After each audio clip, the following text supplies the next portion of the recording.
Emergency. This is Sandy. 241 Rockrimmon Road. What's the Send problem? the police. Send the police. What's the problem there? The chimp killed my friend. What's the problem with your friend? Oh, please. What's the problem with your friend? I need to know. Send the police up with a gun. With a gun. Hurry Who up. has the gun? Please, hurry up. He's killing my girlfriend. What is the problem? He's killing my friend. Who's killing your friend? Chimp, my chimpanzee. Oh, your chimpanzee is killing your friend. Yes. He ripped her apart. Hurry up. With a gun. Hurry up, please. There's someone on the way. With guns, please. Shoot him. What is the monkey doing? On February 16, 2009, the chimpanzee Travis committed a horrific act that no one around him could have anticipated. Travis had known Charla, a close friend of his owner Sandy, for many years, and the two got along well. But one day, Travis chose to brutally attack Charla, who had always adored him. As soon as he saw her from a distance, he rushed toward her, jumped on her, and began tearing at her face and body with his sharp teeth and muscular arms. Travis was only stopped when police arrived and fired several shots, ending his life. No one expected such an attack from him because Travis was like a well-behaved child, and people said he had no history of aggression. How could this chimpanzee, who had won the love and trust of so many, suddenly go mad? Travis was born in 1995. At the time, he had no name and was living in a shelter with his parents. Sandy and Jerry Herold, a couple who had been wanting to adopt a chimpanzee, contacted the shelter and purchased him for $50,000. They named him Travis, inspired by their favorite artist, Travis Street. Born to two chimpanzees in Africa's wild jungles, Travis became the pet of an American family. The chemistry between the couple and Travis was undeniable from the start. Sandy and Jerry were charmed by Travis's energetic and playful nature, and Travis quickly adapted to them. He was no longer just a pet, but like their baby. Travis wore diapers and children's clothes. As he grew, he developed human-like skills. He could unlock doors with a key, change TV channels with a remote, drive a car, water flowers, use a computer to browse family photos, brush his teeth, and eat at the table with the couple. He loved ice cream and memorized the schedule of the ice cream truck that visited the neighborhood, eagerly fetching his treat as soon as it arrived. Sandy and Jerry owned a towing company, and Travis accompanied them at work. He'd hop into the truck, donning a t-shirt and cap with the company logo, and hit the road with them.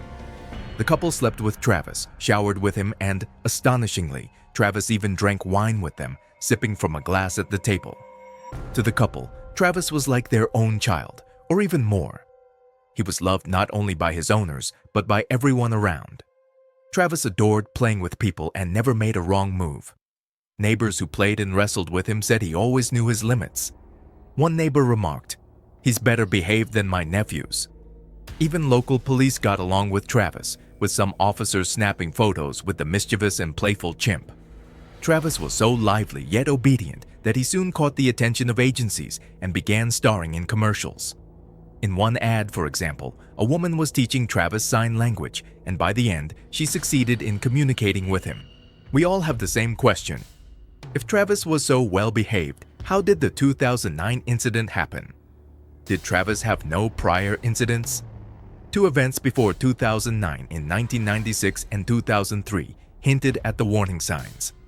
After Travis's 2009 attack made global headlines, a woman named Leslie came forward, claiming that in 1996 Travis tried to attack her. I asked her if I could say hello to thee.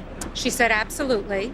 So I started reaching to shake his hand, and he grabbed it when it got to the side view mirror on her side and started pulling me towards, inside the car.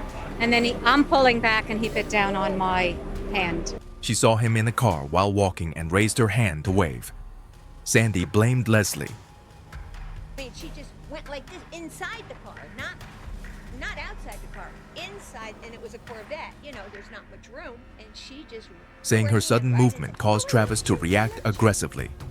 Leslie said her hand bled from a bite, but when she tried to report it to the police, no action was taken, and the matter was dropped. The other incident in 2003 was far more dramatic. Travis was riding with Sandy and Jerry, seatbelt on, window open. Suddenly, a man threw an empty plastic bottle at Travis. In an instant, Travis unbuckled, opened the door, and chased the man. The man's quick thinking saved him. He fled and disappeared from Travis's sight. But then a new problem arose. Travis refused to get back in the car. He ran around, jumped, and climbed onto cars. He wasn't aggressive, just hyperactive, single-handedly halting traffic as horns blared. Sandy and Jerry tried luring him with his favorite snacks, but he'd enter the car, grab the food, and dart out again. Eventually, police arrived, and Travis, like a cartoon character, started evading them. The scene turned into a circus, with laughter replacing the horns. After 2 hours, Travis was finally coaxed back into the car. No report was filed, no charges pressed. Some officers knew Travis and said he wasn't dangerous, just overly mischievous this time. Sandy and Jerry grounded him for a day. The incident made statewide news and reached an animal control officer who visited Sandy to express concerns. He noted that Travis had reached sexual maturity, and unmet sexual urges could make chimpanzees prone to violence. He added that an average chimp has the strength of 5 humans and their aggression is unpredictable. Though not explicit, the officer implied, Travis hasn't attacked anyone yet, but if he does, it'll be too late. You're holding a ticking time bomb. Turn him over to a sanctuary. Sandy dismissed the warning, saying Travis has never been violent. Not only did she ignore the officer, but she also hid a critical fact. 2 years before the 2003 traffic incident, an official from the shelter called Sandy, informing her that Travis's parents had escaped. Travis's mother encountered a group of teens on the street. Frightened, they hid in their car. One teen, Jason, grabbed a rifle from home and killed Travis's mother. About 8 years later, Travis would meet the same fate as his mother. Sandy never mentioned this to the officer. Sandy was a troubled woman. To understand Travis, we need to focus not only on the chimpanzee but also on Sandy, as her personal struggles reflected in her bizarre relationship with Travis. Sandy's life was tragic even before the 2009 incident. In 2000, her daughter died in a car accident. Sandy fell into a deep depression, and her loved ones feared she might harm herself. Yet, she still had 2 pillars of support: her husband Jerry and her chimpanzee Travis. Sandy clung to them. Just as things started to stabilize, Jerry was diagnosed with stomach cancer. Sandy spent her days by his side in the hospital. Jerry's condition was dire, and it was clear it would end in death. Before passing, Jerry had one request for Sandy: to return Travis to a sanctuary.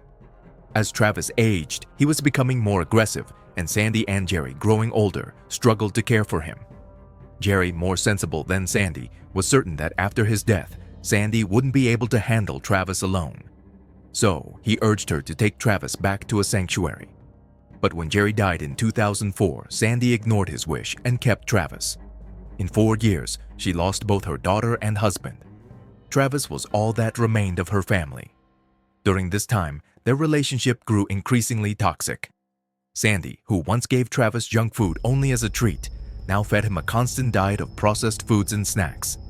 Travis, who used to spend his days playing with people, now passed his time indoors watching TV or playing with the cat. He became antisocial, ballooned to around 110 kilos, and turned into an obese chimpanzee. The cheerful, playful Travis was gone, replaced by a withdrawn, depressed, and anxious creature. Some days he was so tense that Sandy began giving him Xanax. Travis was a glass ready to overflow. Only one final drop was needed. That drop fell on February 16, 2009. Sandy had a close friend named Charla, a single mother living with her young daughter after a divorce. Noticing Charla's struggles, Sandy offered her a job at her towing company and invited Charla and her daughter to live in her home. Charla accepted and gradually became Sandy's unofficial personal assistant, cleaning the house, running errands, and occasionally looking after Travis. On February 16th, Travis started the day visibly tense. Sandy resorted to her usual tactic, slipping Xanax into his tea and giving it to him. But instead of calming down, Travis became even more hyperactive. He grabbed the car keys from the table and bolted outside. Sandy immediately called Charla for help. Travis had a favorite toy, a Tickle Me Elmo doll. Hoping to distract and calm him, Charla grabbed the toy and went out to the yard, calling to Travis from a distance. The moment Travis saw her, he charged at full speed and leaped onto her with tremendous force. Within seconds, Charla's face and body were covered in blood as Travis attacked her ferociously like a creature possessed. Sandy, horrified to see the chimpanzee she treated like a child tearing apart her best friend, grabbed a nearby shovel and started hitting Travis. It had no effect. Travis kept mauling Charla. Sandy ran back into the house, grabbed a butcher knife, and stabbed Travis with all her strength. Travis paused, releasing Charla and turning to face Sandy. Their eyes locked briefly before Travis turned back to Charla and resumed his attack. Sandy fled to her car, locked the doors, and with no options left, called 911, one hand clutching the knife, the other holding the phone. The chilling call captured Travis's screams in the background. Your face off! He ripped her face off? He's trying to attack me!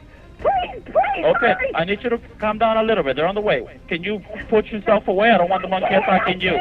Please, hurry up! Listen to me! They're on the way, ma'am. Guns! They gotta shoot him, please! Please, hurry! You're there with your friend. I need you to help your friend. Can you go help your I friend? can't! He tried to attack me now! Is he still there with your friend?